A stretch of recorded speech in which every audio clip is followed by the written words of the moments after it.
السلام عليكم ورحمة الله وبركاته. ازيكم يا جماعة؟ عاملين ايه؟ انا بقالي سنتين ما بنزلش حاجة في القناة، لاني ما لقيتش اي تقدير ولا نجاح ولا اي حاجة خالص، رغم ان انا كنت بقدم حاجات جميلة جدا وسهلة وسريعة، ومش مش اكل بس ولا شرب ولا حاجات من دي، لا، وافكار كتيرة جدا في البيت جميلة. اللي هيراجع القناة يلاقي في حاجات جميلة جدا، بس طبعا علشان مفيش واسطة، وعلشان ما عنديش تمويل ولا الكلام ده خالص، ما اتشافتش القناة اصلا. قعدت سنتين ونص او 3 سنين تعبانة وشقيانة فيها، وتصوير ومونتاج وادوات بقى التصوير بقى، والرينج لايت والكاميرا والحامل والمش عارف ايه وكل ده للاسف ما اتشافش. ومع الوقت انا كبرت دماغي من القناة خالص، لان حسيت ان انا تعبي راح على الارض للاسف. بقيت عايشة حياتي العادية، وبشتغل برضو على النت في حاجات تانية، بعمل مخبوزات، بحاول اعمل دعاية وبيعها والكلام ده، وربنا بيرزقنا واحدة واحدة ان شاء الله.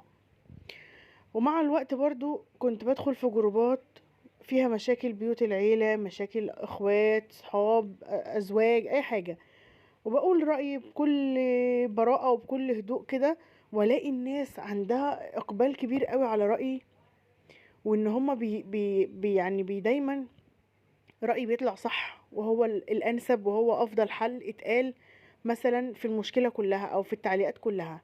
ومن هنا فكرت ان انا ليه ما اتكلمش في موضوع مشاكل بيوت العيلة ومشاكل الحياة عامة، واقول رأيي لصاحبة المشكلة، وفي نفس الوقت استنى اراء الناس في التعليقات ان شاء الله لما القناة تشتغل يعني، او سنة سنة، مفيش حاجة بتيجي مرة واحدة، هتيجي تدريجيا ان شاء الله.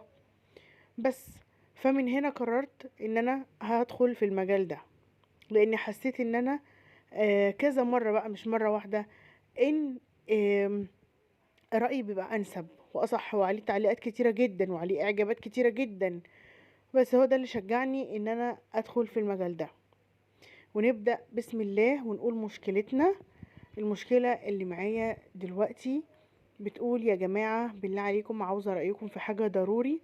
أنا متطلقة من أبو ابني، واتجوزت واحد تاني وكمان بيشتغل.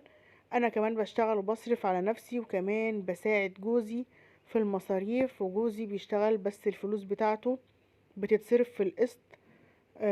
قسط عربية 2000، وكمان تلاجة وغسالة، وكمان مصاريف عياله اتنين، هو عنده عيلين يعني، بيصرف عليهم حوالي 600 جنيه، غير ال2000 بتوع العربية، غير بقى مصاريف الحياة.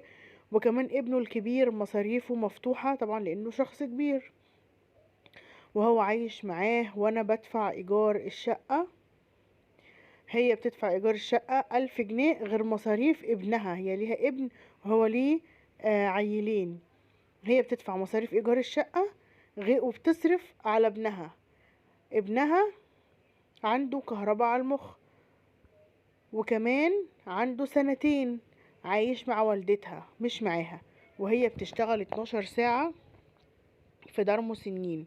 مشكلتها مع جوزها ومامة جوزها اللي هي حماتها، عايزين ان هي تنظف البيت من ورا جوزها وعياله. وابن جوزها عنده 16 سنة، يعني شاب يعتبر، وبيعمل لنفسه الاكل، ولما بياكل بيسيب مواعين كتيرة كلها في الحوض، وكمان بيبهدل الدنيا في الشقة. انا عشان خاطر شغل ال 12 ساعة ما بقدرش اللي انا اخدم في بيتي. انا يا جماعة دي مش عافانة مني عشان مش بعرف اخدم في بيتي، بس والله بكون تعبانة وجسمي متهالك كله.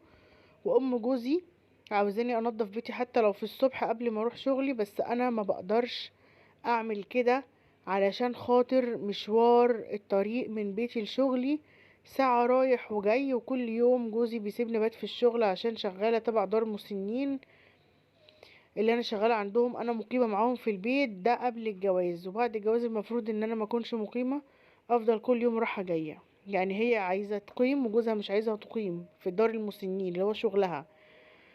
بيقول لي: انتي البيت عاملاه زي اللوكاندا، وكمان كل ما يتخانق معايا يقول لي انتي ما فيكيش اي ميزة. وانا والله العظيم نفسيتي تعبت. حد يقول لي انا كده صح ولا غلط بالله عليكم من غير اي اساءة في الردود. طيب، انا كان رأيي الشخصي الصغير المحترم قلت لها بصوا عليه ايه، بصوا عليه 217 اعجاب وبتاع 40 45 تعليق. انا قلت لها ايه بقى، ورأيي الصغير المحدود. قلت لها اولا انتي غلطتي انك سايبه ابنك السنتين اللي تعبان اللي محتاج لك جدا مع والدتك، وطبعا والدتها تشكر.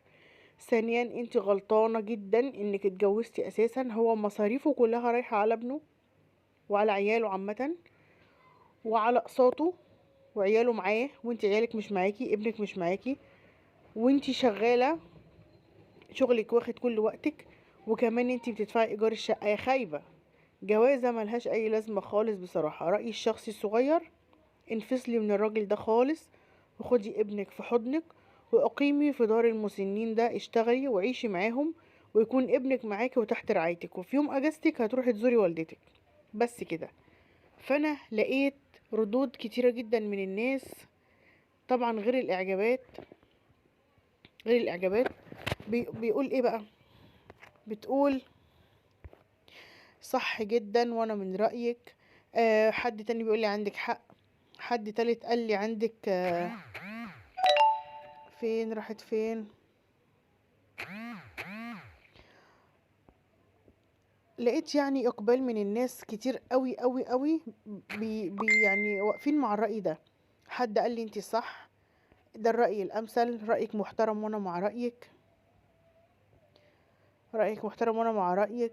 حد قال صح جدا، جوازة بلا فايدة، ولا شايلها ولا شايل ابنها، بتساعد ومش عاجبه ومش عارف ايه، كل كلامك جميل.